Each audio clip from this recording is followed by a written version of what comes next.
All right, good. Thank you. It's All being right. recorded. Thank you, Okay, sir. As you can see, we're dedicated professionals, but not in Zoom. Right. And we are doing things different this year. We're doing things virtually. Our public programs, as well as Mosaic. This is our 8th year of recruiting teens, grades 8 through 12. The applications happen to be due tomorrow, but I'm sure the leaders will have mercy if you're a day or so late with your application. The kickoff session is scheduled for 10:18, and we have been we'll be keeping the meetings on Zoom to 1 hour and include breakout rooms so that students will have time with one another. Mosaic stands for mobilizing our students for action to build interfaith community. It's been our multi-faith project where we visit other houses of worship and learn about other faiths, as well as work together in community service projects. We learn more and more about this exciting endeavor. For more information, you go to our website, www.interfaithmamacenter.org or gardenstatemosaic.org. Our speakers today are Minister Kerwin Webb and Jada Tumush. Joe Ritaka, our program chair and most capable Shanti leader, will introduce Kerwin, and Georgette will introduce Jada. I thank Joe, the Shanti team, and the board for working to make this all happen. A few things about questions and answers. Time for that will follow. A few things. This program is being recorded and will be placed on our website. If you wish to remain anonymous, simply stay on mute and turn off your video. You will be muted and you'll need to unmute yourself when you are recognized and wish to speak during the Q&A. During the talks, we suggest you select speaker view and turn off your video. When it is time for Q&A, you may ask questions using the chat box or by raising your Zoom hand. Both can be found at the top of the screen. On my screen, I have to go to participants, and then it falls down to chat, and then it goes to the bottom, and you'll see a blue hand. We're so grateful for the endowment from the Chadha family. The annual Shanti Peace Events were instituted in 1996 by Roshan and Ellen Chadha and Bhushan and Subhush Chadha, with a dedicated endowment fund in honor of their parents, Sri Ram and Shanti Chadha. The main purpose of the Shanti lecture is to provide greater information about South Asian religions and other lesser known religions in the United States, and to foster interfaith dialogue. The emphasis has broadened to include the advancement of peace and religious freedom. Today will be about systemic racism and what we can do about it. Roshan was one of the founders of the Monmouth Center, has been a faithful leader who is now living in Virginia, but continues to offer his wisdom and support. He was one of the founders and has provided years of leadership and a kind heart to us all. I'd like you to join me in welcoming Roshan.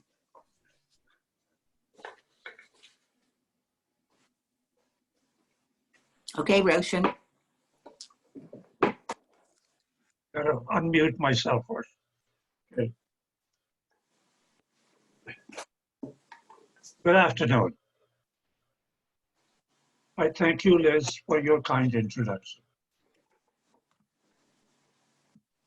Dear friends and honored guests, on behalf of my brother Shashi or Bhushan, his wife, my sister-in-law Subhash, and my wife Helen, I welcome you to the 21st Shanti Peace Lecture. A number of the Chada young people from all over the globe may be on this dialogue. Please permit me to send my love to them.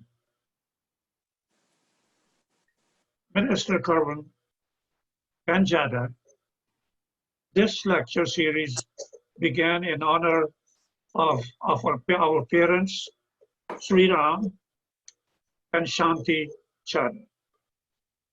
My mother's name, Shanti, means peace. Hence the name Shanti lecture. They and their ancestors followed the Hindu wisdom tradition. My father was a very ecumenical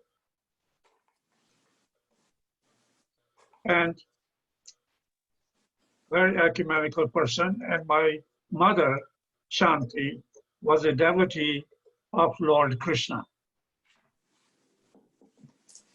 To the Hindu tradition, truth and peace, Shanti, are central to their value system. Shanti, namely peace, comes to us in two ways: internal personal peace and world peace.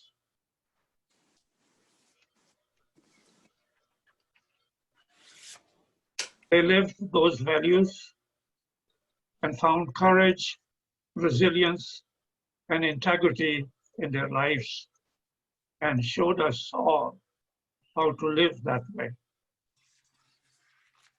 They included non-sentient beings in their prayers.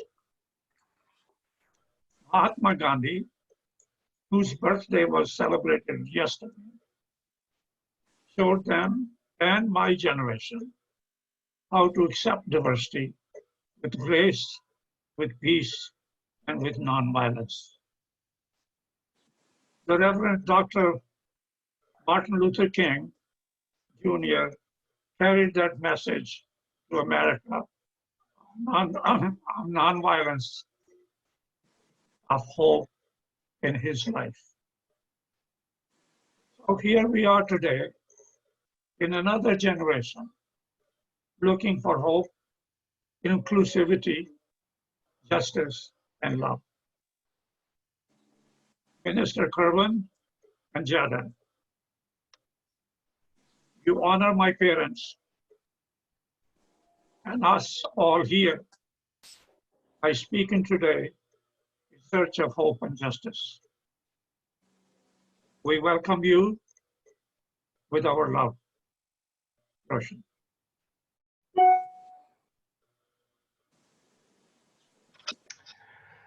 Roshan, thank you for setting the right spirit and tone for today.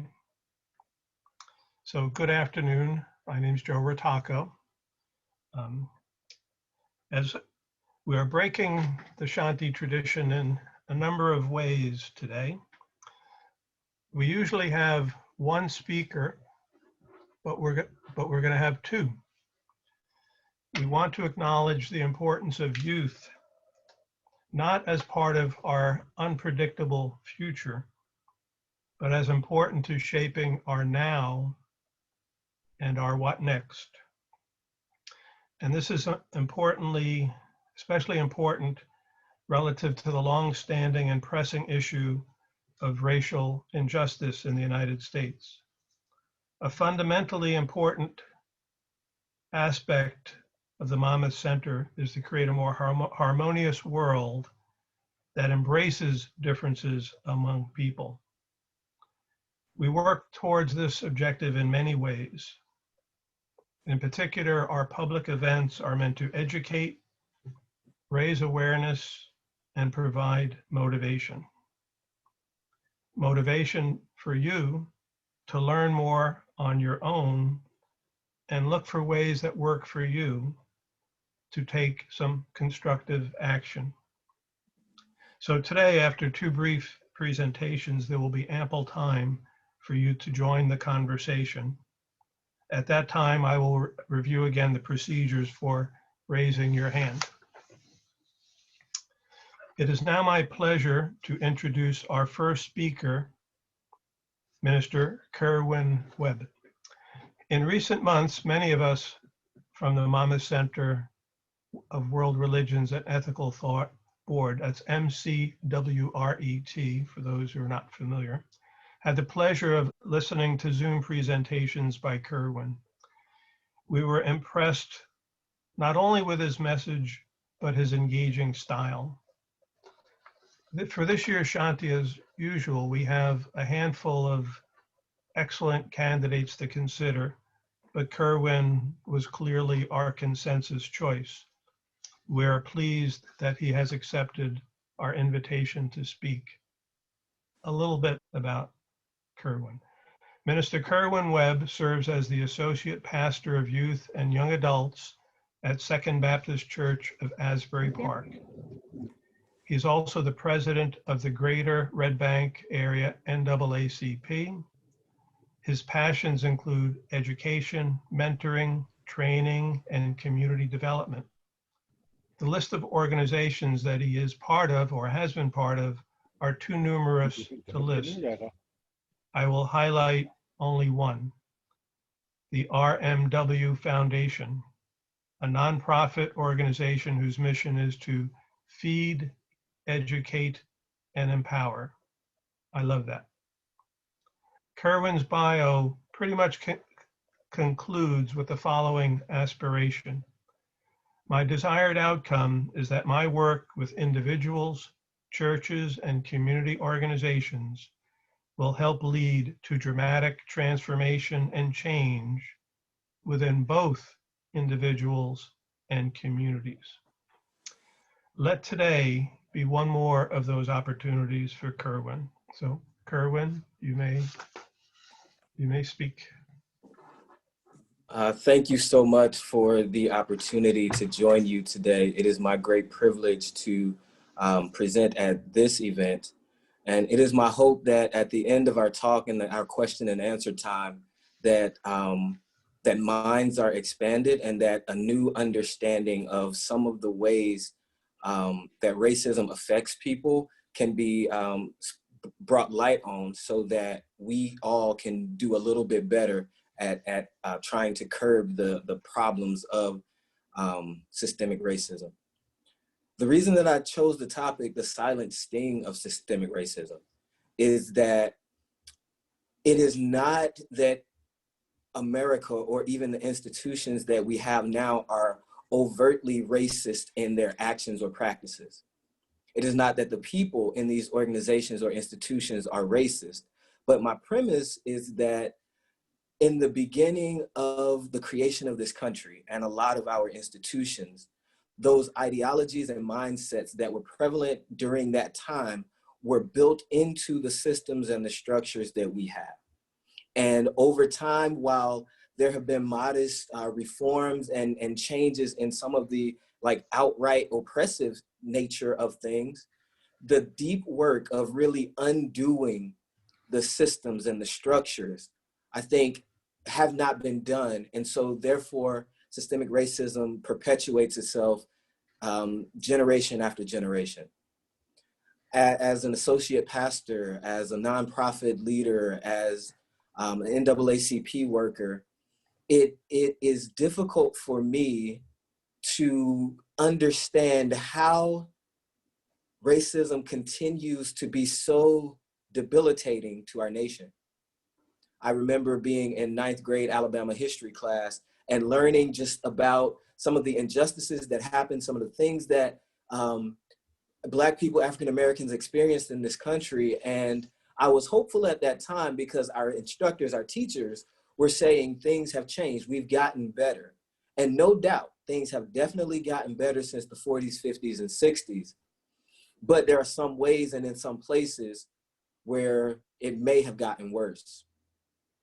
So as I grew and I continued to live, gotten involved with the organizations that I've been a part of, I started to see some trends and some patterns in them. And that is kind of what I want to talk about in the effort to highlight how the silence of racist systems can really impact people today. I graduated from Alabama State University in 2004 with a bachelor's in business administration and went into the corporate world, and I was relatively successful in my positions and my pursuits. I was able to help our company grow. I was able to help train and develop people. But then at a certain level, there seemed to be a ceiling. I remember I was working in Houston, Texas, and I got transferred. I was offered a transfer to go back to Alabama to help open one of our locations in Alabama. And I had gone to school in Montgomery, Alabama, so the job was in Montgomery, and it was sort of a homecoming for me. I would be closer to my family. I was able to go back to a place where I spent some years in undergrad, and I was in the lead position at our organization. And over time, our team grew, it developed, and in our company, our new site was doing very well. It was making numbers that were exceeding expectations. Our team was growing. And then reality set in. The people in the area, the clients that we served, when they would come in, the attitude that they had towards me was, there's no way you could be the manager. There's no way that you're in charge. And so if there was a question that came up and I gave them a response that they didn't like, they found the closest white associate and went to them and asked them, was it true? And then that associate replied and said, well, he's the manager, so you have to ask him. And instead of coming back to ask or whatever, they got frustrated and just left and said, I can't believe this. If that happened only one time, it would have been okay. But over my career there, I spent like 2 years there. It happened more and more frequently. And I didn't allow it to disturb me because I understood the setting and the situation that I was in. The difficult part for me with that organization is that after 7 years with them, I had a supervisor who was white, that we had disagreements about process. And while he was an authority over me, I felt that this is the best way to do these things. This is why you brought me here, to give you my honest opinion. Well, for a number of reasons, but this did not end well for me because I was pushing against the grain. I was going against a system that said, I'm the manager, do what I say, and don't give pushback. While at the time I was disappointed and it hurt, that ended up launching me on the trajectory that I'm on, to where I became a servant, right? I started working with nonprofits, I started volunteering, and that's when God helped me to really understand that my focus and my purpose was at people, helping to grow and develop people. So after that, I ended up coming to New Jersey, working for Habitat for Humanity, and it was a great experience, helping homeowners right after Hurricane Sandy to get back into their homes. And that year, I was a volunteer with the AmeriCorps program. That year was great. When I started working with the local Habitat affiliate, that's when some of those same things started to surface again. And I understand it, right? This nonprofit was doing major work and dealing in major dollars. And here I am, I think I was late 20s. And in those meetings, I could tell that even though people were hearing what I was saying, it was sort of a dismissive attitude towards the things that I was bringing. I'd like to say it was because I was young, but my resume and my experience said that I belonged at those tables. My voice and my value that I added was helpful. Yet some people could not see beyond this. I could go on, and there were similar things at Princeton Seminary. There were similar things at another employer that I worked with. And so over time, I came to realize that it is not the people necessarily. While there are some people who are racist and really do not believe that someone like me belongs in a boardroom or in a board meeting, really what I found as I look back was it was the systems that were in place. That if you challenge the person that is in authority, that system is designed to eliminate this challenge instead of expanding and growing, because it was difficult, right? If you're used to doing things a certain way, and then you have this person coming in with a different mindset, a different thought process, it's generally easier to dismiss that person as opposed to looking at what is being said and how this might be beneficial. So it was that combination of wanting to maintain the status quo, and in probably some ways, deep-seated prejudices that had been ingrained over time. Not anything, not anything that is outright against me, but the system allowed this person to say we would rather get rid of him than to hear what he's saying. As the NAACP president, it's part of my job to help people to see things that they don't want to see, to help people to understand the ways that their actions and their behaviors impact others. And those conversations are not always nice or easy. One of the recent events that I was on, we were speaking about how New Jersey in particular, but the North in general, seems to have come away from the racist history of the country relatively unscathed, where people believe that most of the racist things happened in the South and that we were more advanced in the North and we didn't do those things. And while it might have been more explicit down South, it was, I believe, more sinister up North because of the way that it was administered. In that talk, I talked about how Princeton Seminary in 2018, my last full year there, undertook their historical audit on slavery to examine the seminary's ties with American chattel slavery and the American Colonization Society, and how some of the leading theological thinkers and scholars of the day had these contradictory views that everyone were made in the image of God and God made everyone equal, but at the same time, Black people could not take care of themselves, so they needed to be subservient to whites.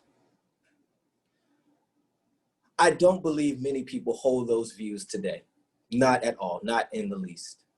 But what I do believe is that a lot of people have bought into the fact that because the laws have changed, because times have changed and the hardcore racists have largely died out, that things are better. Yes, they're better relatively, but the systems that were created to govern us, the systems that were created to help us to grow and thrive have been maintained. Think about it, educationally, students who don't perform to a standard that is basically the standard that was established as a white standard, right? For education or articulation or understanding. If you don't meet that standard, then you are deemed less than. You are classified as not able to achieve. And that may not necessarily be true. Because ultimately what that is saying is that culturally you have to assimilate to our way of thinking and being for you to be acceptable. You have to take off all tracings of the way that you speak and your understandings to fit it into this narrow box of our understanding. And that is not anybody's intent, I think, but based on how K through 12 education is done, that's what it says. That's what it says about us. If we don't meet this standard, we are deficient. Now, think about the psychological effect that that could have on a child. If you are doing well in your setting, in your context, in your culture, but then you go to get approval from an institution, and this institution says, no, this doesn't cut it. I'll give you an example from seminary. My last year, I had a few preaching classes. One was preaching in the African-American tradition, and one was preaching suffering and hope. One instructor was an African-American instructor, the other one was a white instructor. And I know that my white instructor was not racist, and she did not have anything out against me. She was helping us to sharpen our craft and be better at what we were doing. But in the grading, her standard was not the standard that I preach in. My denomination, I'm a Baptist preacher, and that is different from a Presbyterian preacher. And so when grading, I got a lower grade in her class than in preaching in the African-American tradition, largely because the expectation from my white instructor was different than what is natural and normal in my context, in my setting. And so I use those examples not to jab at these institutions or these individuals, but just to say that we, those who are really working and serious to do this anti-racist work or to bring about peace and justice and equity, we have to look beyond the surface and really start attacking the things, the ideologies that our systems were built on. It's the same in the corporate or the work environment where certain practices aren't allowed. Let's think about the hair, right? There have been several places where if you wear a certain hairstyle, that is an offense that you can be written up for, whereas others don't have that same stigma. And so we have to look at these and not say, hey, manager who is upholding this policy, you are bad or wrong, but saying, how can we, if we're really trying to be more equitable and just, how can we really evaluate what our operating procedures so that we can change the effect? I really believe that America is a great melting pot. I really believe that the majority of Americans, the majority of the people that live in this country are good individuals who want to bring about peace, justice, and equity. I also believe that we've bought into the narrative that the way that things are now is even across the board, and that there's no more that needs to be done. Just those people who are on the underside have to work harder. I would challenge us all to really go beyond that and understand most of our systems were created in a time where people that look like me, people that look like Jada, were considered not human. And so therefore to say now that we consider you human, but you still have to reach our standard without taking into context some of the barriers that are in front of us, then we aren't giving people a fair shot. On the other hand, there are people in our country who still have those racist beliefs and ideologies and are trying to perpetuate them. They're trying to sow division. They're trying to sow hatred. What that leaves for us to do, that leaves us with a great burden and a great responsibility. Our churches, our nonprofits, our other organizations, our educational institutions, we all have to really, really work hard to listen to those who are traditionally not listened to. And this is not just saying blindly accept everything they say, but really give them a fair hearing as though they were someone who came in with the perfect pedigree. And I think what most people will find, and what people in the institutions and organizations that I've been in, what they have found, is when they give a fair hearing to things, they learn where the blind spots are, and they learn how to be more productive. Because if you have multiple people looking at the same thing, you get a more complete understanding of what you're looking at. And so closing out people because they are younger, or because they don't come from the right background, or because they aren't in the in crowd, closing them out closes out the possibility of greater success and future development. So I just want to thank you all for listening. Thank you all for your attention. And I'm looking forward to the question and answer session in case I can help flesh out some of the things that I was saying. But I just want to leave you with this one thing. A lot of what we are hoping, a lot of what our systems are designed to do is to have everyone to assimilate into one thought pattern, one thought practice. This is what I'll say. Assimilation kills culture, which also kills creativity. If we want to continue to thrive and grow, we have to embrace the difference. We have to learn from the different cultures so that we can all thrive and grow together and build something better together. Thank you all for your time. Thank you, Kerwin. Right, amen. I want to express appreciation for one thing about Kerwin that I'm beginning to fully appreciate, is the disappointments that you have suffered have not turned you into a bitter or cynical person. Rather, you have tried to understand. And through that understanding, take that understanding and share it with others so that more can understand. So thank you. That's kind of what we're all about. So we're with you. So thank you. So Georgette, a fellow Monmouth Center and World Religion and Ethical Thought board member, who this year doesn't have to cook at the Shanti lecture, but can actually enjoy it. I will ask Georgette to introduce our next speaker. Good afternoon.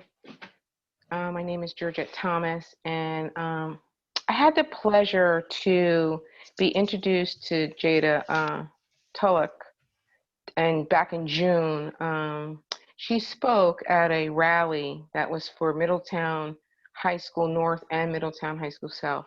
I was very excited about it because I am one of the first graduates of Middletown High School South, class of '77. And when I actually heard that Jada was the valedictorian for Middletown's 2020 graduation, it really warmed my heart, and especially in the light of what we're all dealing with. So without further ado, Jada graduated from Middletown High School North 2020, valedictorian, and she now is a student at NYU. She's very, very busy. So we have gotten together to make sure that this has happened, and the next voice you hear will be that of Jada Tulloch. Hi everyone, I'm Jada. And thank you so much, Georgette, and sorry, my brother's making noise in the background. And Minister Webb for sharing your experiences and everything. I just wanted to say thank you again for you guys to kind of like be willing to hear my perspective as a young person. I'm a freshman in college. I actually go to Columbia, but it's also in New York. But yeah, so I think in like the past few months with kind of being able to speak out about some of the injustices that I've seen or experienced in my own town, I've had the opportunity to talk to so many other people who have had similar experiences from so many different identities. And the most important thing I learned is how valuable it is to listen to others and really connect with others and not use these differences to separate each other or create some divide, but to unite each other and just understand the value in human connection, really. Growing up, my mom, both of my parents are from the Caribbean, and my mom, her family, I have aunts who are like Hindu, and then the aunts from the same family are also Muslim.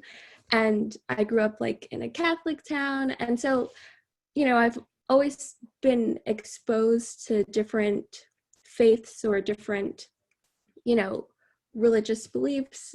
But there's all the same kind of general thought or message in those religious institutions. And it's just that, we need to have peace and acceptance and just respect one another. That's the most important thing. So in listening to others and communicating with others, we also have to respect each other. And, it's such like a beautiful thing that even like though we're all here virtually, we all come from different backgrounds and we're able to learn from each other, and whether that the differences be in our race or ethnicity or religion or age, it's really important to just kind of have that understanding. And so my perspective as a young person is that I feel like although it's very discouraging, the kind of climate of our country right now, this is a great opportunity for young people and the older generations who have experienced some similar things in a different kind of aspect to come together and move forward and use the shared experiences of, as Minister Webb spoke about, systemic racism and all the systems that have been built upon these faulty methods of thought, kind of using that to come together and basically have a better future for the future generations. So it's more rooted in inclusivity and celebrating diversity. And so over the summer, I was able to talk to other students, high school students or recent graduates, and we worked together on kind of establishing a new curriculum for the high school students and offering new classes and more history classes that aren't so Eurocentric, or just to kind of open up that thought. Because although these conversations that we're having, whether it be inside or outside of the classroom, are uncomfortable, they're very much needed. And we have to teach kids starting from kindergarten all the way through high school how important it is to acknowledge each other's differences, because there is an element of like, I don't see color that a lot of people have been kind of putting forward and thinking that's okay, good, I'm not racist, I don't see color. But that's an issue, because we can't be colorblind. We have to acknowledge each other's differences, we have to acknowledge each other's privileges, disparities, and we need to kind of see people for who they are and not water them down to something that is more palatable to us.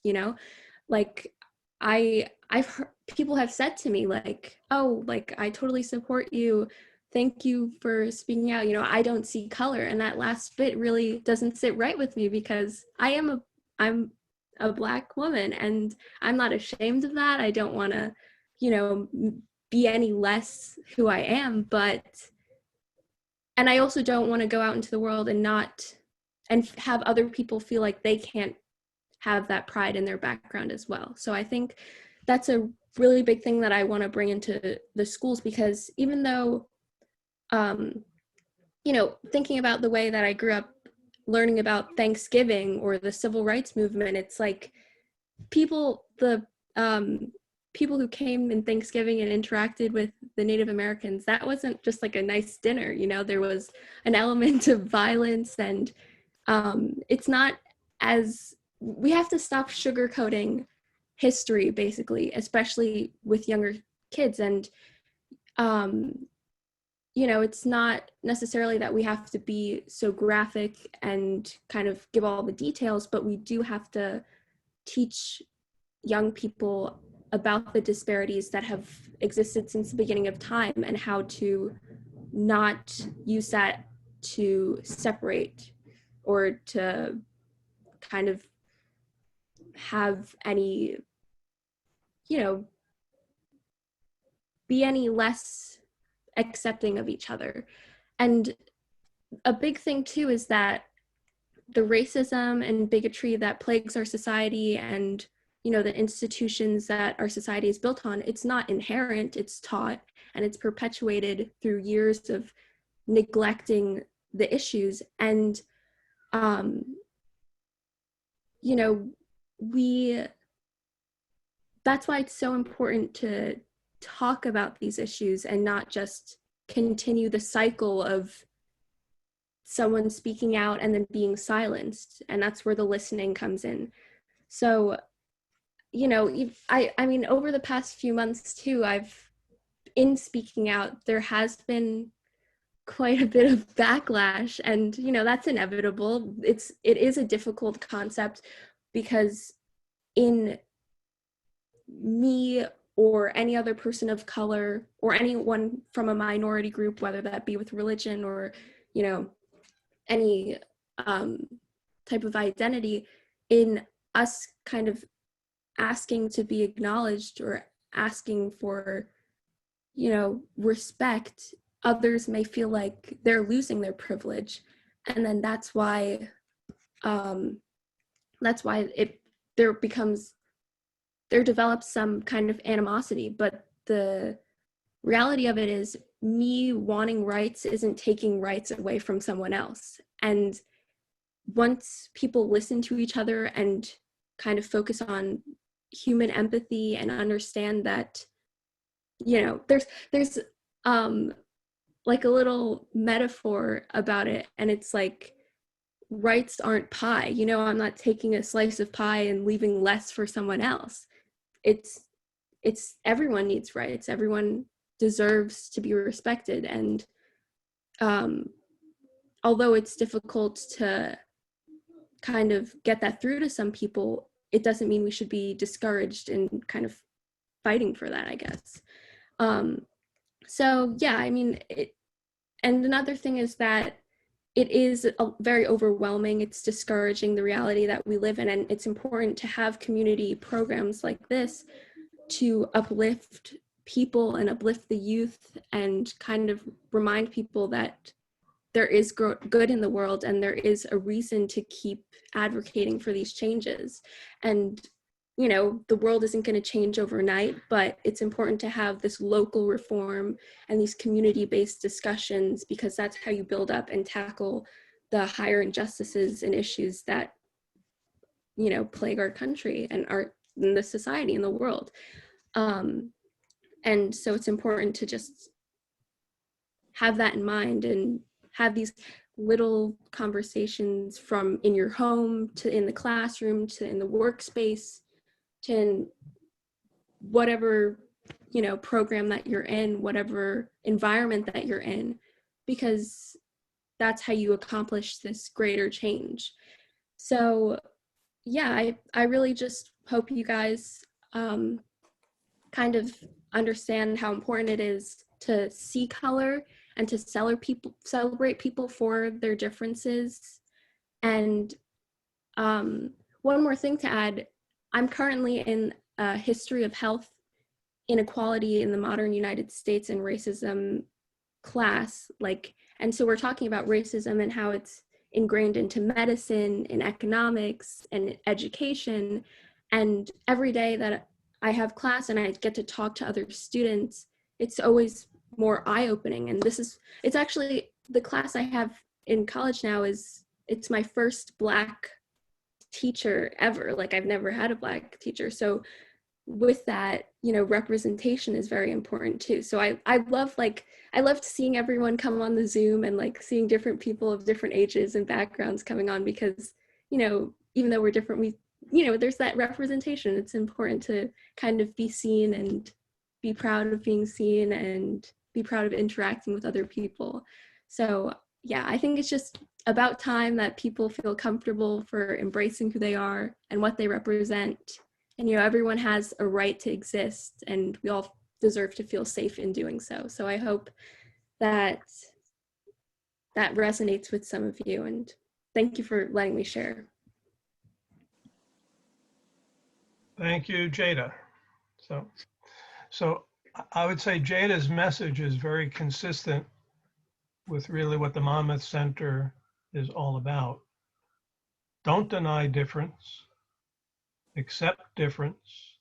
Respect difference. Value difference. Appreciate difference. And as Kerwin emphasized, you will be rewarded because you will learn things that the narrow perspective might not have provided. So the more voices, the closer to truth we get. So thank you. So it's now time for everyone else to join the conversation. So I'm going to provide a few guidelines. First and most important, please be brief. Please ask only one question or raise one issue at a time. Time permitting, we will get back to you after everybody else has had a chance. If you feel particularly passionate about an issue, before speaking, take a deep breath, slow yourself down, and think about how to express yourself with interest, caring, and a dose of humility. This is a lesson that many of us have learned, sometimes the hard way. It's not easy, but you get better at it as you try. This is also helpful not only in, I'll say, interfaith issues or controversial issues, even in your own house, practice these thoughts, okay? And as we have two speakers today, if you have a question, please let me know if you want to address it to one or the other, or both. We grant permission to our speakers to choose not to address a question. They don't have to explain why. They can just say, I choose to pass on that question today, just so we don't go somewhere we don't want to go. Lastly, we are legally a nonpartisan, apolitical organization, so we are obliged to stay away from politics, partisan politics, politicians. So please, if you choose to participate, do not mention any names of politicians or parties. And we may choose to ignore that input as well, okay? So here's the procedure. We suggest that you use the Zoom chat feature, which is typically on the bottom of your screen. Click on that, type your question or your input. Liz Congdon, one of the moderators who did the introduction today, will moderate that. She will read the chat. And again, if she sees it as inappropriate, she will ignore the chat. After we're done with the chats, we will move to the Zoom raise hand feature. That's the little blue hand. If you click on participants, click on the hand, and Ari Jane, one of our other co-moderators for today, will recognize you and unmute you, or you will unmute yourself, and then you will have your opportunity to speak. If we still have time after that, we will try the old physical raising of the hands, and we'll get to that later. And please bear in mind, we're still learning how to be good Zoom hosts, so we're trying. And Ari will provide us with a warning at 4:45. So we have almost an hour for dialogue, which I think is great. So send your chats off to Liz, and Liz will take over for now. So Liz, unmute and show yourself. I have the first question. Jada, could you give us an example of the kind of racism you experienced in Middletown, New Jersey?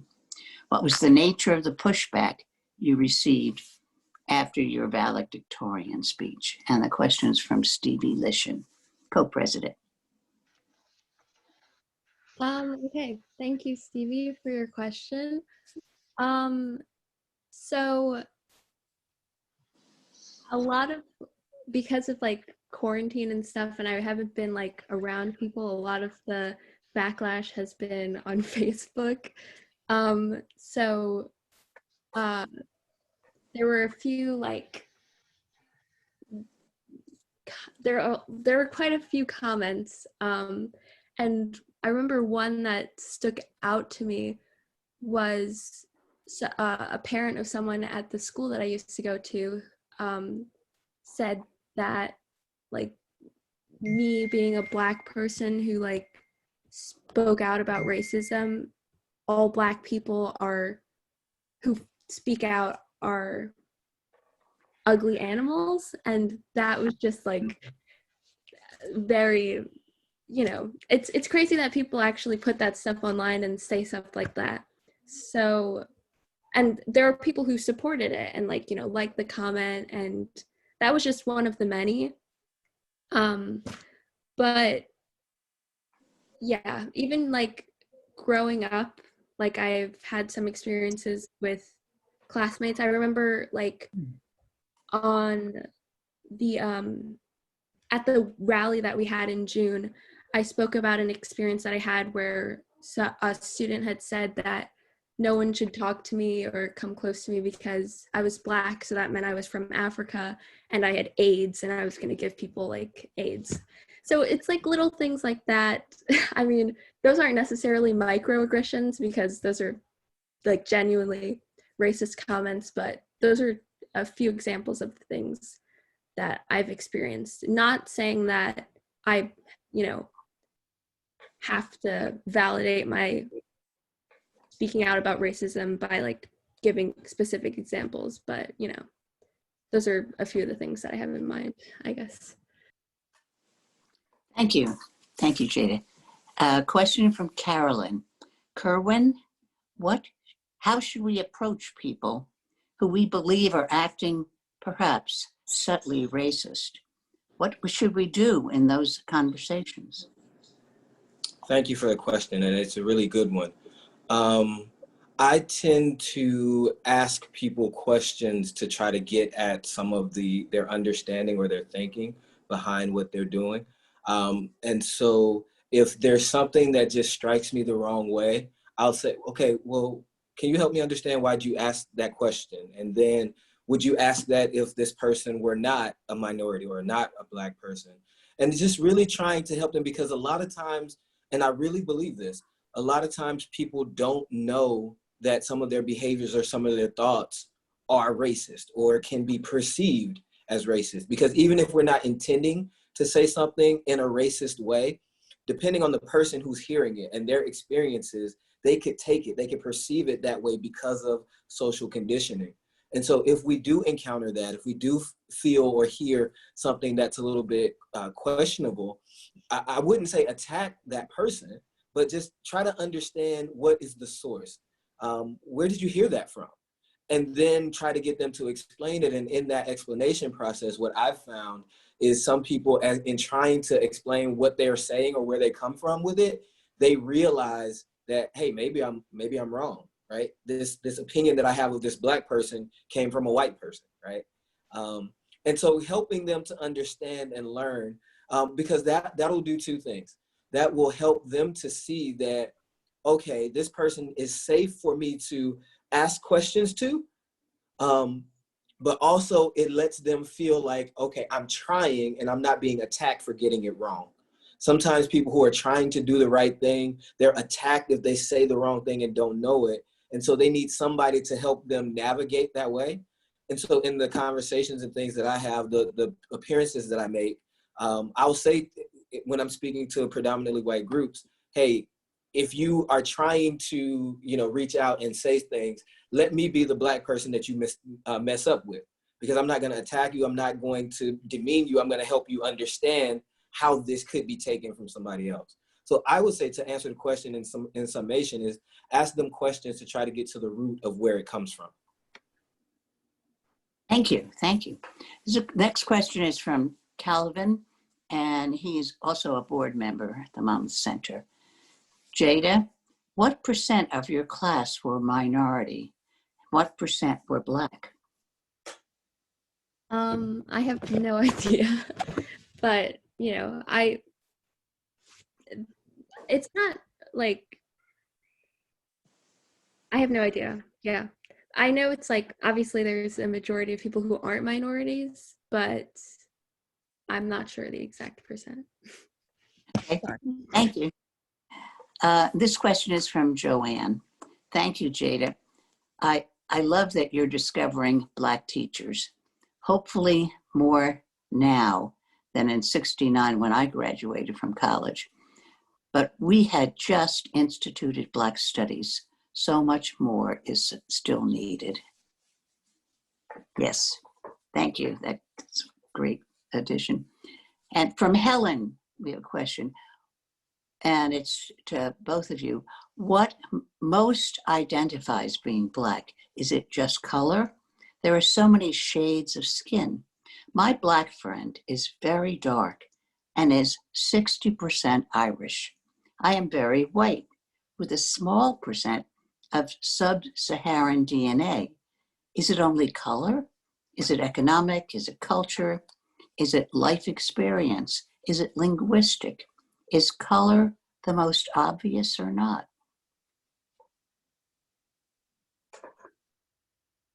I will let Jada attempt to answer first if she like, because I talk a lot. Okay, so yeah, I guess this question really brings up an important point of like the misconception of like what defines Blackness, right? Because you know, I've gotten a lot of comments that are like, oh, you don't talk Black, like you don't sound Black.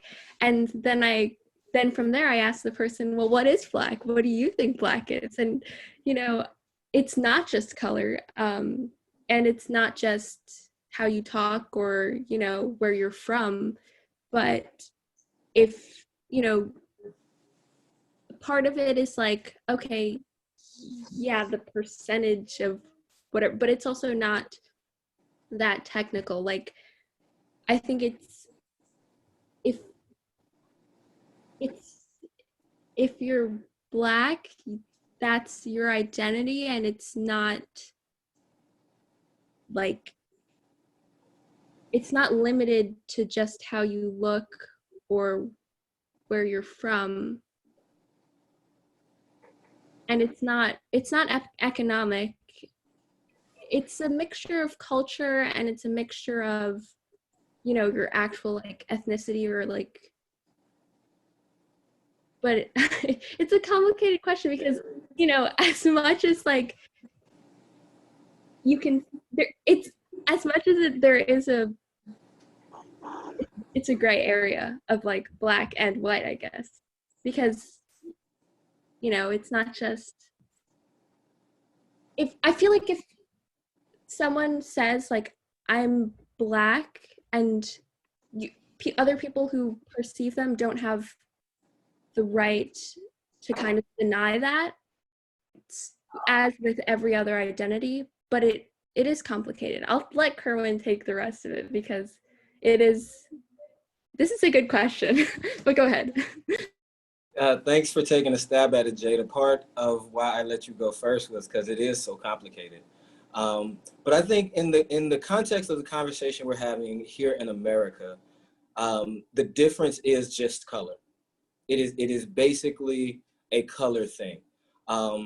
And to go along with what Jada was saying about the complications of what is Black, there are people from African countries that wouldn't identify themselves as Black. There are people from Caribbean nations that wouldn't identify themselves as Black.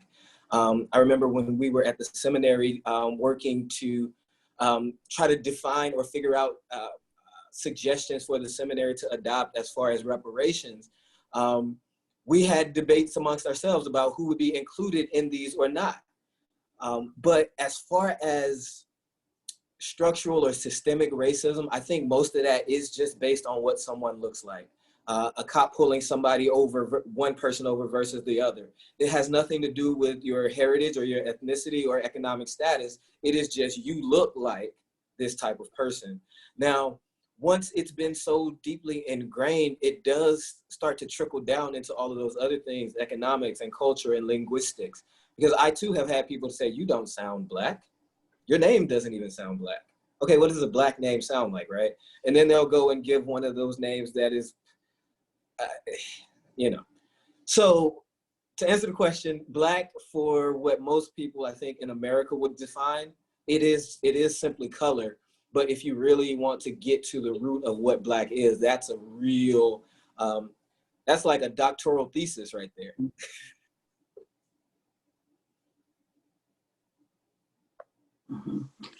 Thank you. Now we have a question from Esmet, another board member, Reverend Kerwin. She's asking about institutional racism. How do you handle and address the grand jury not indicting any of the officers who killed Breonna Taylor? This is a repeated institutional behavior. Yes. Two things off the top of my head that I will say. We have to really attack it from two different points of view. We know that things like this continue to happen. And so the only way to really combat it is to make sure that more people, that the jury pool or the grand jury pool becomes a more diverse institution, right? We have to make sure that more people are registered to vote and more people participate who are less likely to be there now. I think it would have been hard. I don't know the makeup of the grand jury. I really did not pay a whole lot of attention to the case because it is draining, right? But I find it hard to believe that you can have a jury of 12 people, and if you had 3 or 4 Black people on there, you would not have had that same type of outcome. I think it would have been more difficult to say that, but when you have the absence of people who look like Breonna Taylor on the jury pool, it's easier to come away with that, even if the DA looks like us. The other side is the legal way, legally, and really trying to figure out how is it that someone did lose a life, but no one is charged in the death, even accidental, right? And so I know there are, they've released the transcripts because all of the available charges weren't presented to the grand jury. So you have to attack it from the structural part, legally, like what is right and fair, but also we have to make sure that more people who are diverse in thought and ideologies are inside of those rooms so that they can bring the other side to bear. Thank you. And now a question from Peggy for Jada. Thanks for a deepening insight. I'm often stumped by those who say, I do not see color. I see more clearly now what a loss it is for them to shut you out or down. They will miss completely the creativity of our different insights and enculturation. Thank you, Peggy.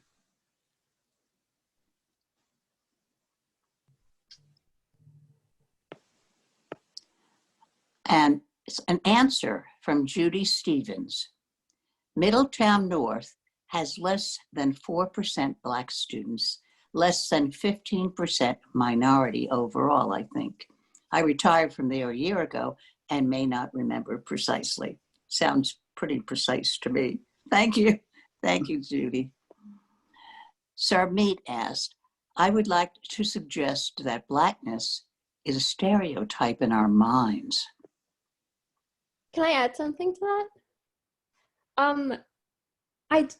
It's interesting that you use the word stereotype because I feel like that's definitely something like in American culture, especially because of the way the media portrays Black people, and the kind of like way that diversity in Blackness isn't represented like on TV or in movies and stuff.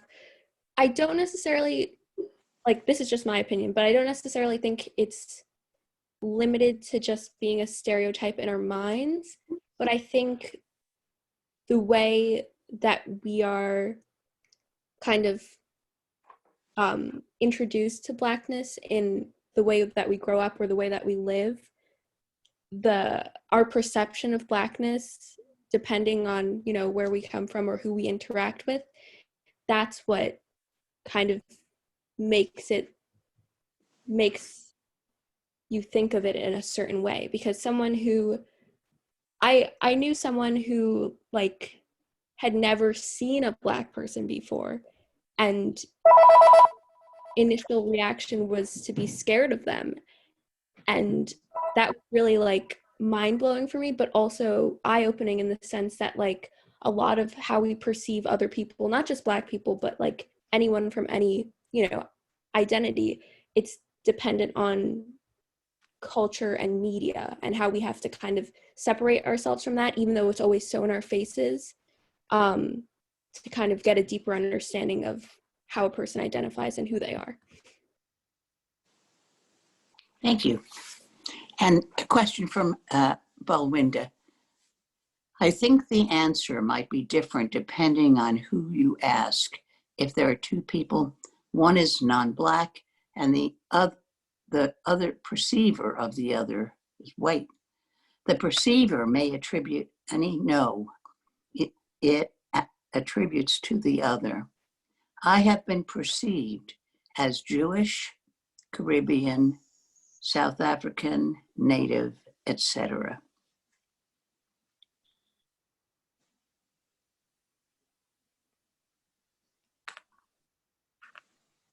Okay. Vishwali asks, how do we as people of color encourage our kinfolk to become more involved in breaking down those barriers of systemic racism, including encouraging them to get out and vote? Good question.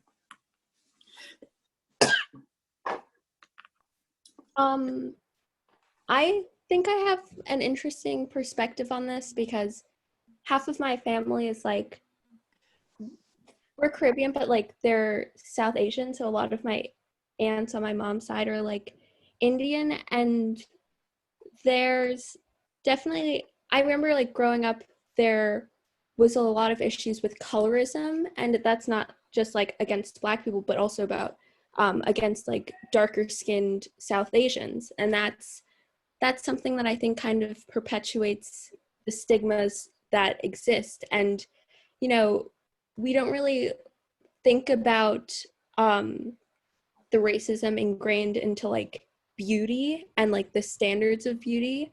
And I think as other people of color, definitely just encouraging people to appreciate their physical differences, like whether that be your hair or like the tone of your skin in terms of colorism is really important.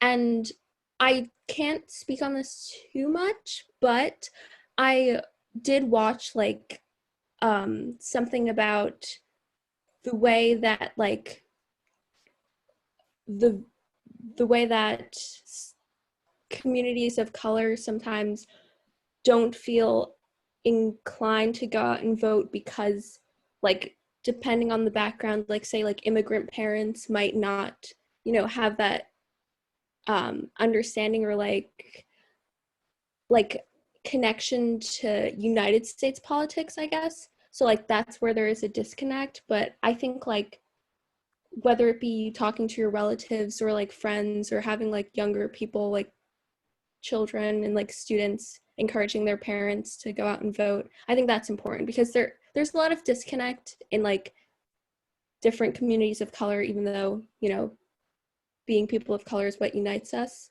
But in terms of politics, and like voting, there's definitely like a lack of representation of people of color in like the government. So I feel like that's where people don't feel like they're being represented, so their vote doesn't matter, but it does, I guess.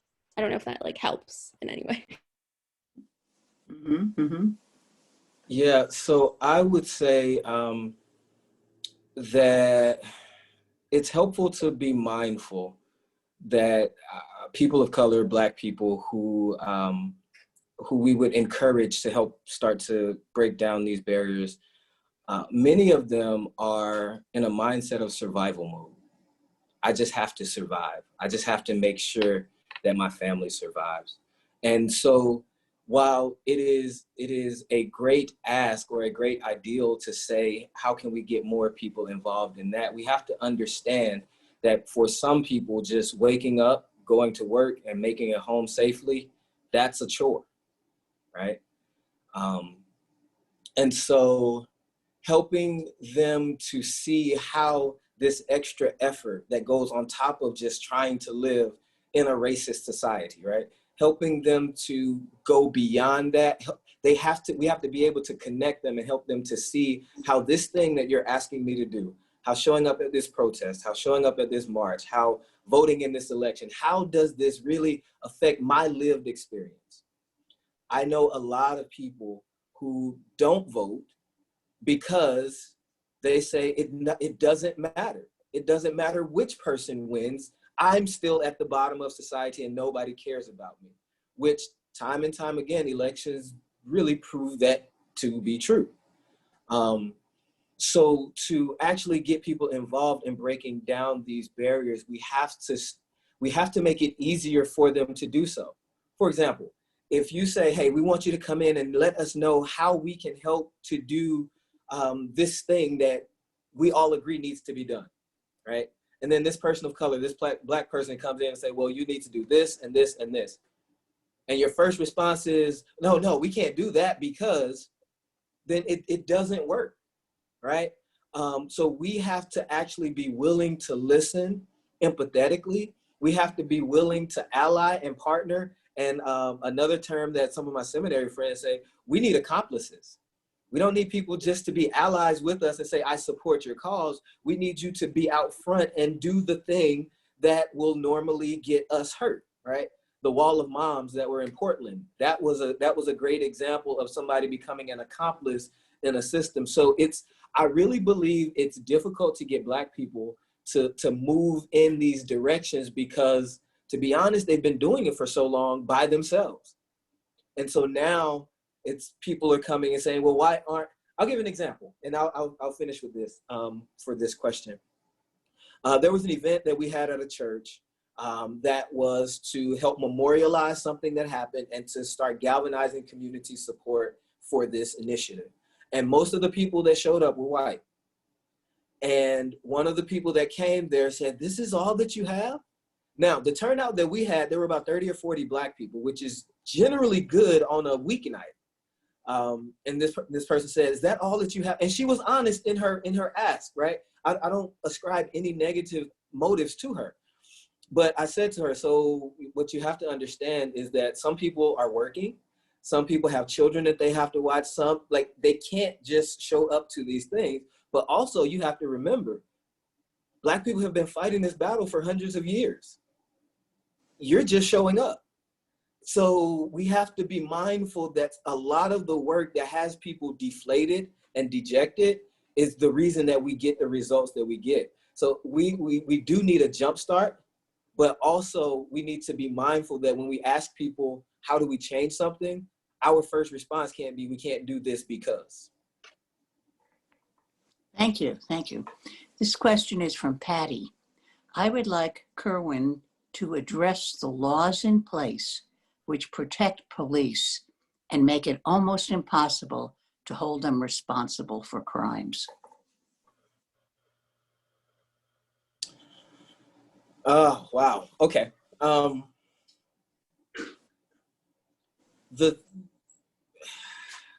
trying to figure out how to say this, but I'll say at the outset, a lot of these issues and things that we're talking about, they're like threads on a garment.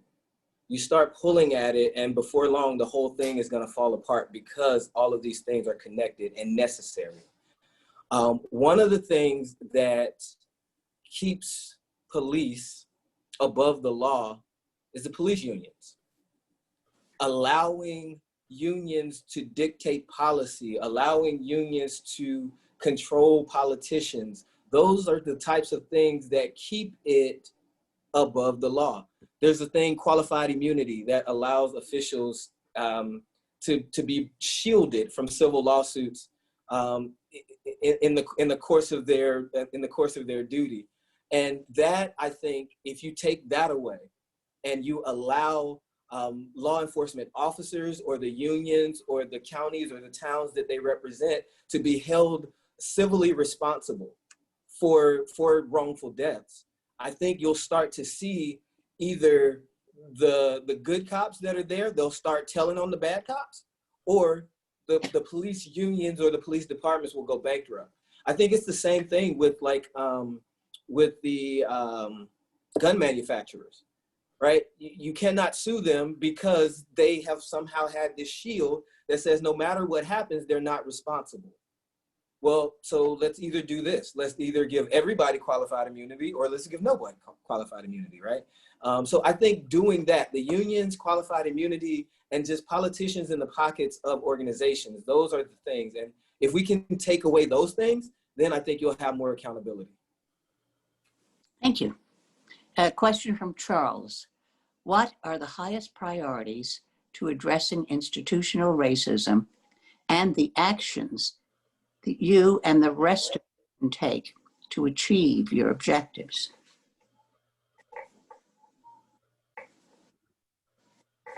Highest priority is education. Educating people on what institutional racism is, right? Letting people know that I am not calling you a racist, but I'm saying that if we follow the letter of these things and the way that they are applied, this is racist. And so we need to know what are the tools to undo or to modify. Education in our schools, education in our homes, because even Black people have internalized white supremacy in their organizations, in their systems. That's the reason that I named it the silent sting, my talk, the silent sting, is because we know about America's history with it, but the fact that there are so many institutions that represent Black people that have adopted policies and practices that are based in white supremacy, we have to start educating ourselves about that and just be ready to do the work of building, creating a new reality for ourselves. So I won't give more than one, because once we start at the education, then the other ones will start to flow. But it's just educating ourselves, educating those people that we're around, educating our institutions. Thank you. A question from Jerry. As it relates to the Breonna Taylor case, it is hard to indict an individual. How do you indict a department and the process that allowed that raid to happen in our legal system?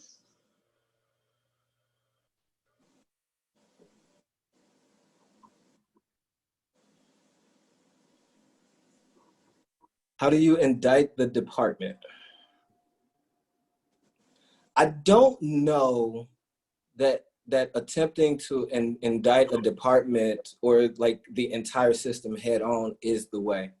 I think if I go back to my garment analogy, we have to start pulling it out piece by piece. Those things that are the most egregious, right? So for example, if I had the opportunity to speak with the district attorney there, I would ask, did someone lose their life in this setting? The answer obviously has to be yes. Then my question would be, who is being held responsible for this death? If the answer is no one, then you can say that this is a problem, because there are laws on the books where people have accidentally killed people, but they have been held accountable. Why is it different in this case? And then so if you try to take on the entire system, if you try to bite off too much, then people will always find ways and reasons, things that you didn't do right, to dismiss what you're saying.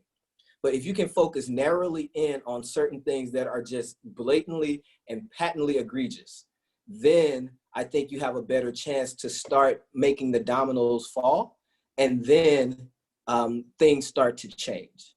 So it's just being very simple and direct so that there's no miscommunication, or it can't be any differing interpretation of what is being alleged or charged. Thank you. And from Esmet, a statement. Middletown South, where my daughter graduated many years ago, she was one of 3 minorities, one Indian, one Black, and herself, who is, I would say, considered brown. Thank you, Esmet. And from Phil, Dr. Potka is renowned for mathematically orthogonalizing complex systems that are broken to separate out individual faults and fix them? Can we use data and science to detect and fix the faults of injustice that diminish our social systems? Interesting.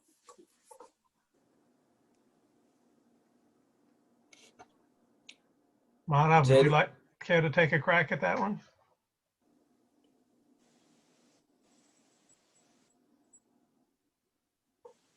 Madhav, you are muted.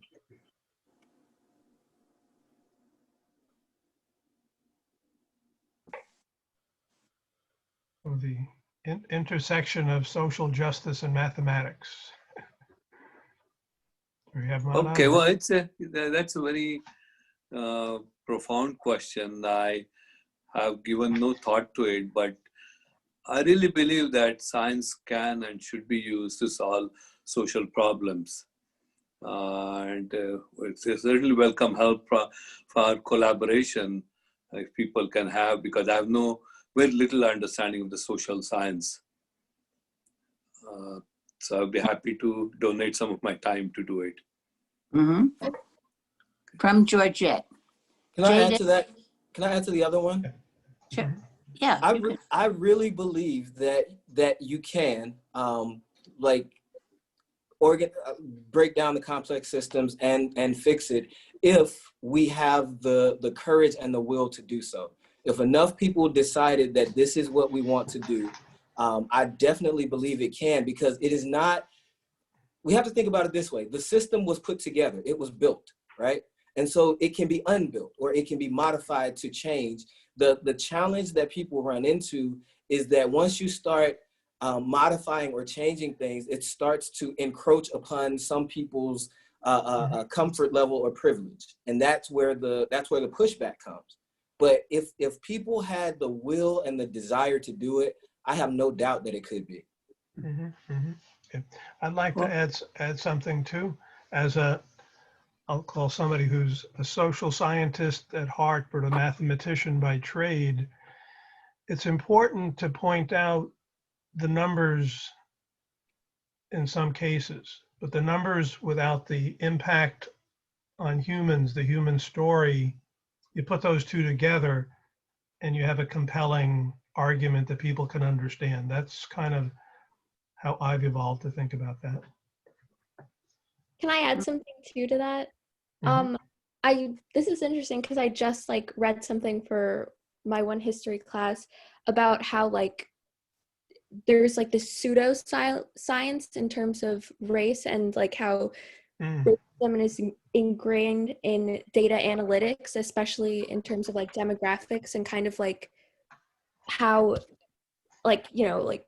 50 or so years ago someone might have done a census kind of data collection of a community to kind of villainize minorities, in the sense of the idea of that they're being intruders into especially in terms of suburban areas, and so just how data and science were used to perpetuate racism, it definitely can be used to kind of fix the faults. And it's a combination of a lot of things that it can be applied to, but statistics and the way that math can kind of better represent the injustices, especially if you think of things like mass incarceration, and how even kind of studying that is underfunded just because it's easier to avoid those issues and not put the numbers out there.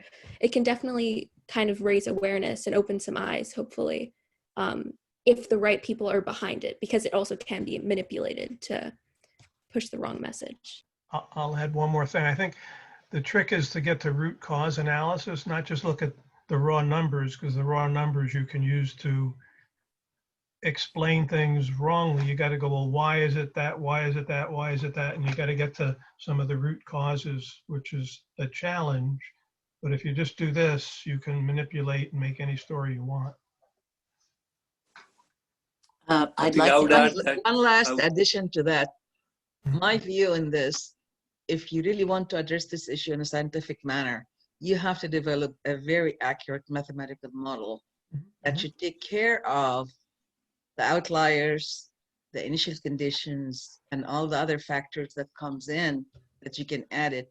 And that model can be flexible enough that you can add and modify the conditions to get the outcome that is accurate to represent the problem. Thank you, everyone. Yeah, this was a rich question. Yes, yes. Mike Thompson would like to ask a question about education. So I unmute Hi. your- It's actually his wife, Brianna. I know it says his name on it, but I'm actually a school counselor in an urban high school in North Jersey. About 86% of my students are on free reduced lunch. We have a really big immigrant population, primarily Hispanic families. So, this can go hand in hand with the, we were just talking about law and how we make a change. And, Kerwin, you said it best, by piece, that's the only way that we're really going to make a change. But with this education system, I see the faults in it pretty regularly. And without going too much into it, during the pandemic, I have students who were going to work instead of doing their online school because they lost a family member because of, a loss of job in the household. So you're seeing what their home is like changing. So where is the equity? Sure, we got Chromebooks for them the start of this because we're all virtual, but still it doesn't remove the barriers going on at home. So how do we fix this whole, we're teaching them to test, these standardized tests that are not created for people of all socioeconomic status? How do we make it where any student can be successful? And I know it's a loaded question, and these conversations certainly get my mind racing, and again, you have to go back to piece by piece, but I look forward to any suggestions that Kerwin or Jada have. I know, Jada, you talked about history courses, implementing that, which is great to foster creative conversation, but I'm just interested in any other thoughts you may have. Jada, you want to go first? Sure. So, one thing that comes to mind with you being a counselor, when I was working over the summer with other students from Middletown North and South about how we can kind of support minority students who might not have the same level of accessibility to some things as other students, we talked about having either a group of administrators or it's hard because you don't want to put too much responsibility on one administrator and have them be the go-to person, but it is a nice idea to have some sort of representation, because I remember when I had issues with certain things, I didn't necessarily want to talk to my counselor about it, who was a white man, but having it's also hard because you can't necessarily hire more teachers or administrators of color if they're not applying to certain areas, but definitely kind of making the school community as a whole more inviting for not only students but administrators who kind of have the background to help support minority students who are underprivileged is helpful. So it's not necessarily something that can happen very easily, but it's an idea to kind of bring to your administration maybe, and or talk about some type of administrative group, because if no adults, I guess, are supporting those students in a way that's also emotional based, because it is a lot of pressure to have those responsibilities at home, then it could be really difficult for them in their learning process, I guess. Okay, thank you for that, Jada. Thank you also for the question. It's a really good one. I'd say first thing is to ask yourself the question and think about, and this is for everybody, think about what is the purpose of education, right? Why do we send students to school anyway? And where I've thought about this for a long time, and where I've come down on it is that students are at school for 7, 8 hours a day. Well, you still have a whole bunch of hours that are left that are not in school. And so my thing would be, how do we get educational supports outside of the school? How do we get people, I think, well, let me back up. I think that the purpose of education is to teach people to think, right? I need to teach you to problem solve. I need to teach you to think. And so I can do that outside of the structure of school. I can do that outside of the regular school day that you have. Also, I think, and this is some of the work that I do through Interfaith Neighbors, which I'm employed with through the church, and through other nonprofit organizations that I'm connected with, is become a student of the student. Learn the gifts and talents and the proclivities of this child that you're trying to teach, and then build an educational curriculum around them the best you can. This is probably done outside of school, like through nonprofit community organizations or churches, but you help them to learn and grow in a way that is tailored towards them as much as possible. Because as you said, the school system and the teaching to the test was not designed for certain people anyway. And so forcing a child to try to raise or to come up to this standard that is not natural to them is going to be, it's going to get to a point of diminishing returns. So while I'm not saying abolish the schools as they are, alongside of that, try to find ways for you to help that student discover about themselves and discover ways that they can benefit their family and the community, which may not necessarily be a traditional path. I think about the many students who go to college that should not have gone to college, maybe should have gone into a trade or something like that, or an entrepreneurial path, right? And so find ways to plug people in where they are leaning into their strengths so that you're not causing somebody to go beyond what they can naturally do. So I think it's a reimagining of what the purpose of education is and the way that we can deliver it. And I think that any organization that touches a child or has connections with that child has some responsibility. Also, not only the child, because I think we're like 2 or 3 generations into this structure and a system that weren't designed for certain people. We also have to find a way to educate the parents as well, or the home community, so that we're all learning and growing together as a way to better ourselves, so that we're not so dependent on the system that may or may not be servicing us the best. Liz, I think we should let Evie intervene at this point. Oh, yeah, I have a comment to build on that. My entire career and life has been dedicated to innovative education. And Kerwin, I 100% agree with you. However, I don't think what you're talking about needs to take place out of school. I think that is what school should be. Mm-hmm. And I have many, many, many experiences of successful, innovative education. I think this may be not as radical as defunding police, but maybe we can consider defunding, I don't like the word defunding, but reinventing schools. Yeah. And for better or worse, this pandemic is making us do that. Absolutely. But I think we need to reinvent what we need. Many people have reinvented it, but I think we need to continue reinventing how we understand education. Absolutely. And I'm always available to add anything, at other times. Can I pick up on Stevie a little bit?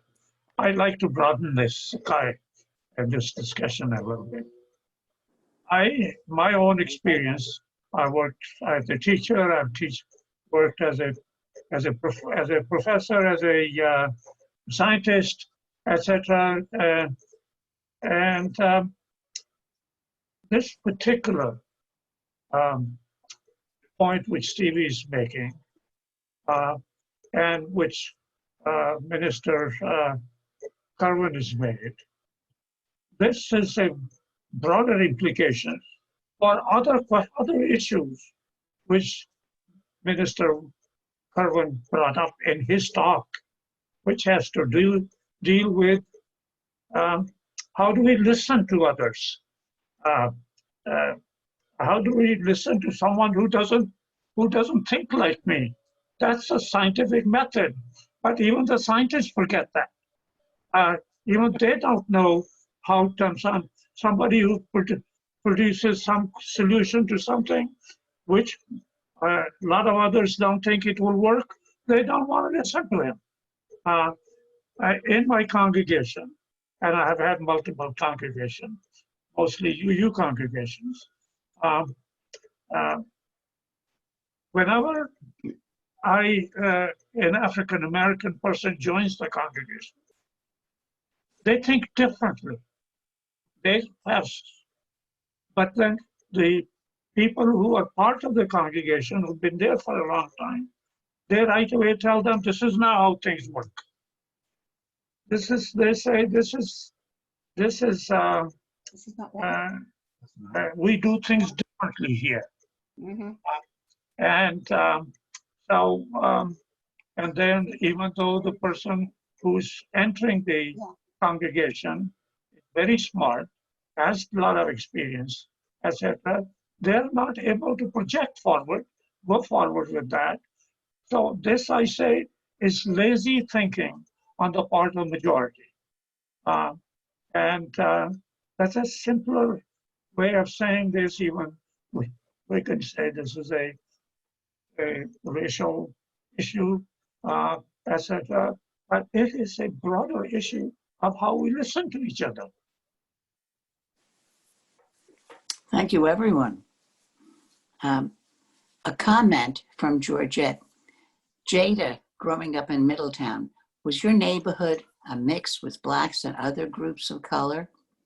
I grew up in Middletown with many people of color, still only had less than 10% graduating from Middletown High School South.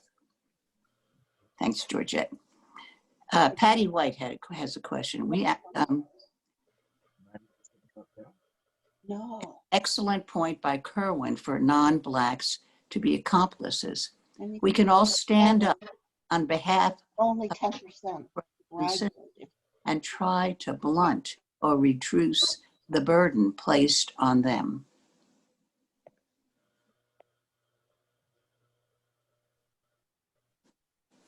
You want to say anything about that?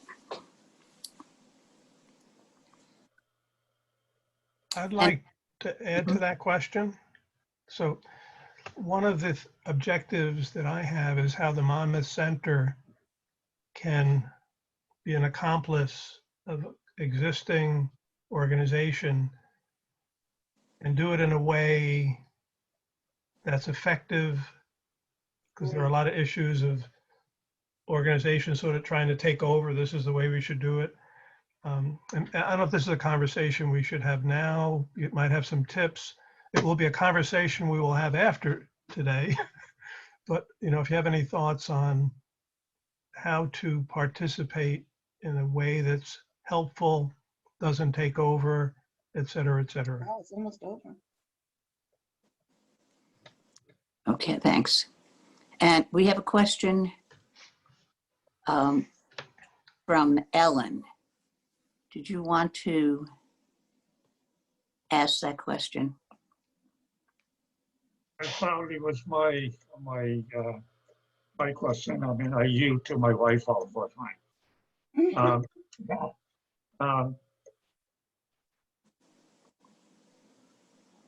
Minister Webb,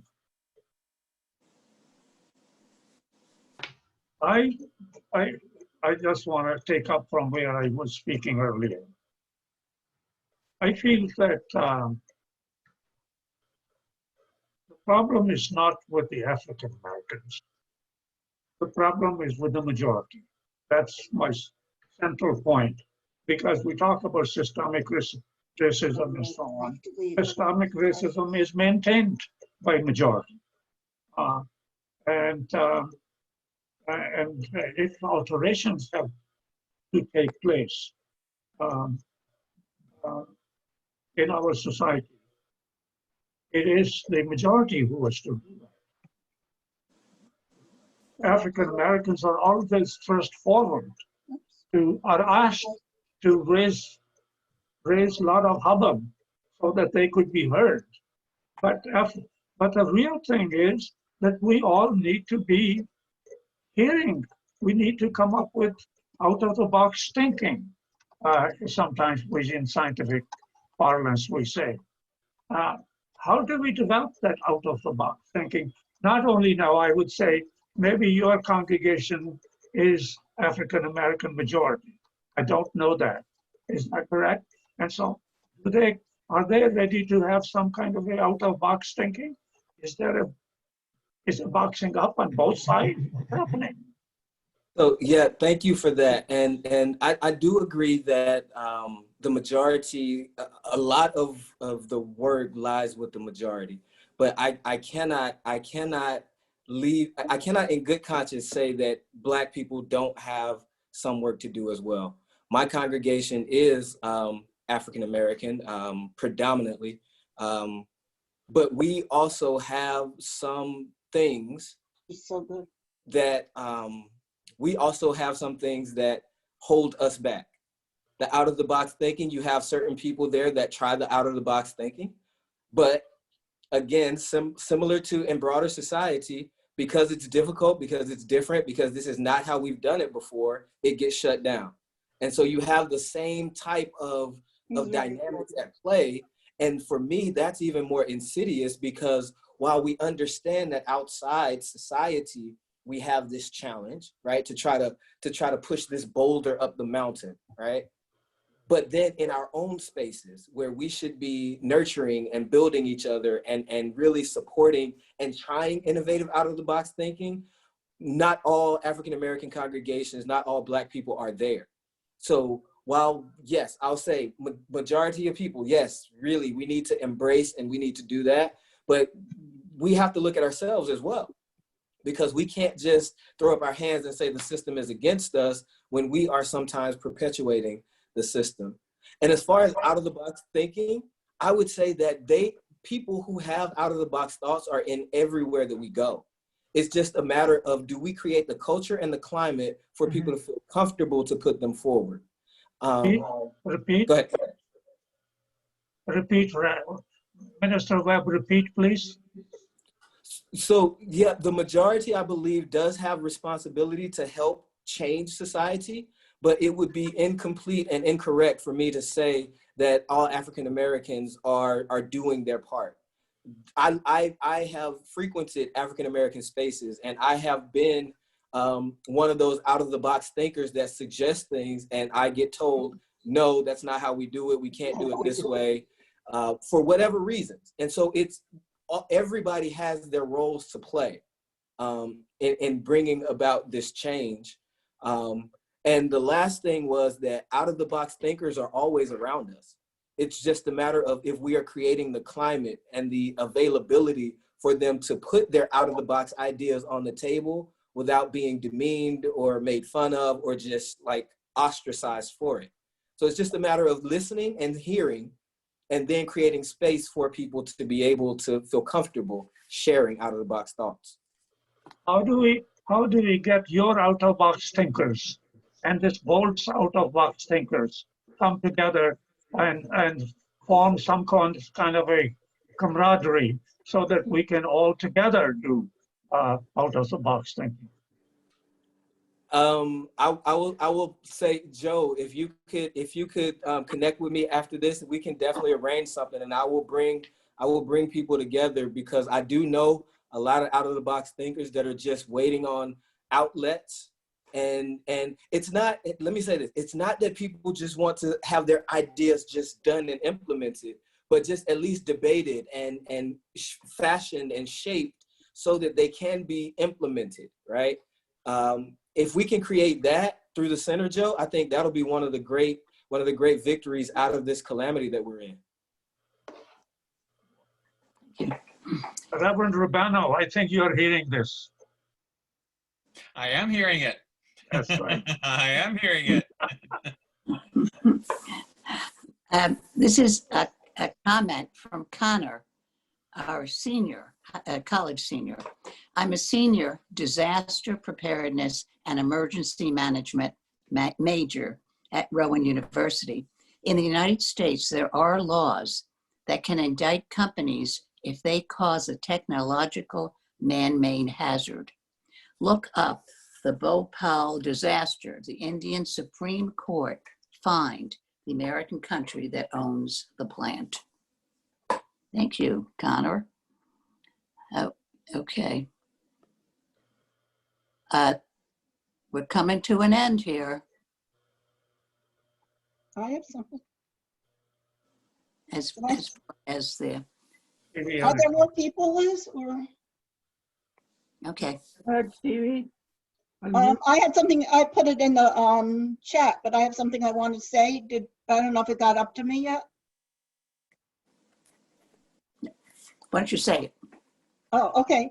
Well, this is maybe out of the box. This doesn't just like fit right in. Well, two things. One, Kerwin, I love your idea. And the Monmouth Center for 25 years has been trying to think out of the box. Even our meetings are not like normal meetings. We are always engaged in dialogue. People come to our meetings and say, was that a meeting?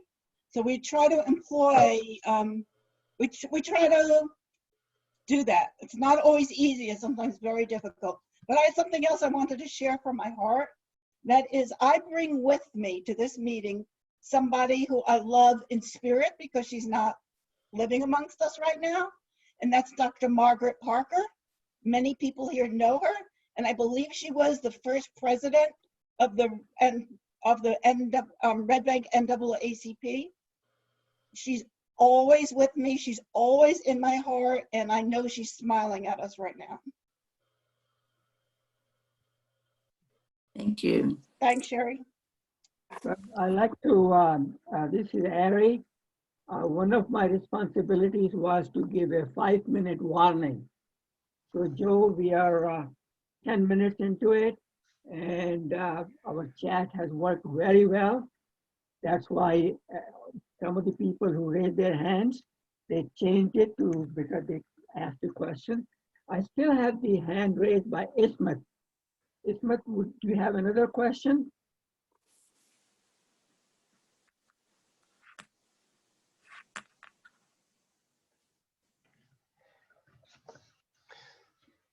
Shall we do a closing? Sorry. Then? Okay. Okay. It's not a question, it was a comment, Okay. and I'm not going to take so much time, but I wanted to touch upon the idea of the standardized testing. For my own experience, when I started working with AT&T, we had a course and they gave us the Myers-Briggs test that put us in boxes, and I came out as extreme introvert, which puzzled the instructor the entire course because you're an extreme extrovert. How did this happen? And we looked at my test results, and it turned out every question in the result that has to do with introvert extrovert relates to a party activity and party behavior. We don't have parties where I come from. So the standardized test puts people exactly in the wrong places if it doesn't take into consideration where they come from and how they are. Back to you, Joe. Okay, so let's do a expression of appreciation for Kerwin and Jada. Thank you, guys. I would like to say that I'm really pleased that we broke tradition and went with 2 speakers. I think hearing 2 voices on complex issues is just a great thing to do. So I thank for the diverse ideas. Few thank yous to the UU for always supporting the Monmouth Center, to the Monmouth Center Board for helping pull together this program. We work together like a team and somehow we always figure it out. Everybody helps a little bit, especially the Shanti team. We did this without a whole lot of fuss. It just kind of happened, so great. And of course, a special thank you to the Chadha family for participating every year in the Shanti program and of course for providing the funding for it. Most of all, though, I express appreciation to the audience for your presence and your participation. Take in your heart what you learned today figure out how to do something, learn some more. A few announcements. If you're not already on the Monmouth Center event invite list, get a hold of me or Liz, provide your email address. You will get invited to maybe 8 to 10 events a year, something like this. And we do not send out, advocacy emails to drown your email box, which you don't need any of those. You may contribute to the Monmouth Center by going to our website to help us defray the costs of such events. In about a week, this event will be recorded on our website. You'll also find a recording of our last event, which was presented by Ellen Chada, which was the 400 years of African American history, which is really a wonderful program. You could either listen to the video, watch the video, or you could also just find the slides and peruse them on your own. Again, with the objective, learn a little there and then go out and learn some more on your own. Stay tuned for our next event, which is not yet scheduled, but will be a panel discussion on white privilege from 3 different perspectives. That should be, I think, a very interesting one. I envision next year, based on the conversation today, that we should have a program on race, the definition of race, that it's a socially manufactured construct. And if there is a race, there's only one race, and that's the human race. So stay tuned for that next year. We may have a few speakers to help us on that one. We intend to also post on our website a list of some local organizations that have been working on race relations and racial injustice for years. I'll just name a few. Again, the NAACP of Red Bank, which Kerwin is the president. And if you're not aware, the Red Bank Library has a program that they've been doing for 5 years called Let's Talk About Race. It's typically a monthly program, which is now on Zoom, where you can learn a lot. And the website that they have is just super rich for information. We have learned a lot from them. We may want to replicate that program elsewhere. And if you're not aware of the online Stand Up for the Pledge, which I helped create as part of the New Jersey Interfaith Coalition, which you can find at njifc.org, it's a pledge that each of us can sign to address fighting religious and ethnic intolerance.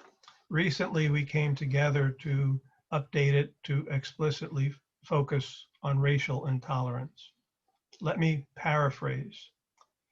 While interacting within my own circles, your churches, your family, your friends, your work, if you hear disparaging comments from anyone about members of any other community, pledge to stand up for the other and challenge bigotry in any form.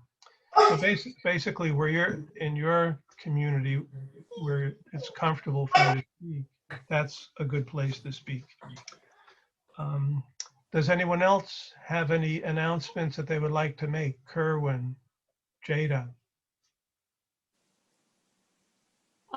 Thank you everyone for having such a wonderful discussion. I really learned a lot too, and I hope you guys learned something too from me. Amen. Okay. Thank you all for your questions. Thank you for your attention and being here. I would say find out about the organizations in your areas that are doing the important work. If you can support them financially, do that, because to get word out, to host events like this, it really takes some effort. But just continue to be a part of the conversation. Don't allow this to be a one-off thing. Be that person that brings awareness to the culture, to the places that you are. Change the atmosphere when you go there, and then people will start to change around you. Thank you again. It was a great event. I learned a lot, and I'm glad that we will be continuing to do different work in the future, because it's a lot ahead of us. So hopefully next year we will again have our Shanti event live, so we can have a conversation and a meal together. And more importantly, hopefully in a year, we'll see some substantial progress in the United States relative to two long-standing epidemics, the epidemic of COVID and the epidemic of racism. So with that, I say peace and Shanti to everyone. And until next time, there will be a next time. Joe, I just want to say, let's all go vote, everybody. Everybody go and vote. Thank you. Yes. Thank you. Thank you all. Very inspiring. Very inspiring. Have a great day, everybody. Thank you. Thank you very much. Thank you. Hey, it's working. All right. Peace. Voilà. Namaste.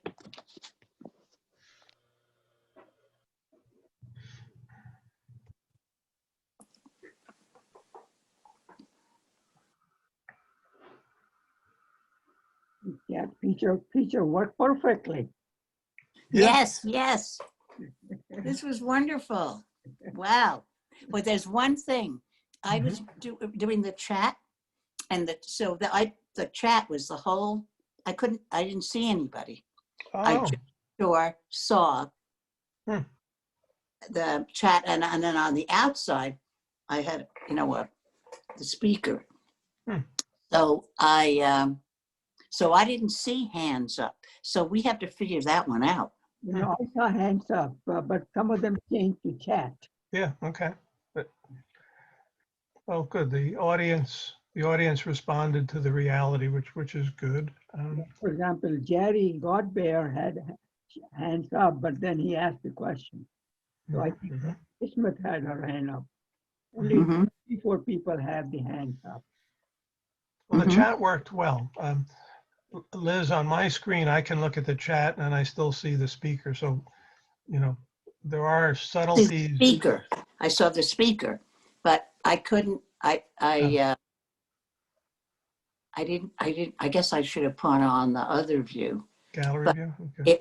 it covered most of my screen, so I couldn't see. You should be able to shape the size of it, I think, Yeah. but I'm not sure. Well, Joe, can I ask you a question? Certainly. Like when you speak, I can see the whole screen full of you. Now, when I speak, do you see the same thing? Yes. Okay, so it's the other people who see the whole picture. Yes. I guess. Yes. Window. Yes. I guess I should stop recording now. Okay. Yes. Bye. All right.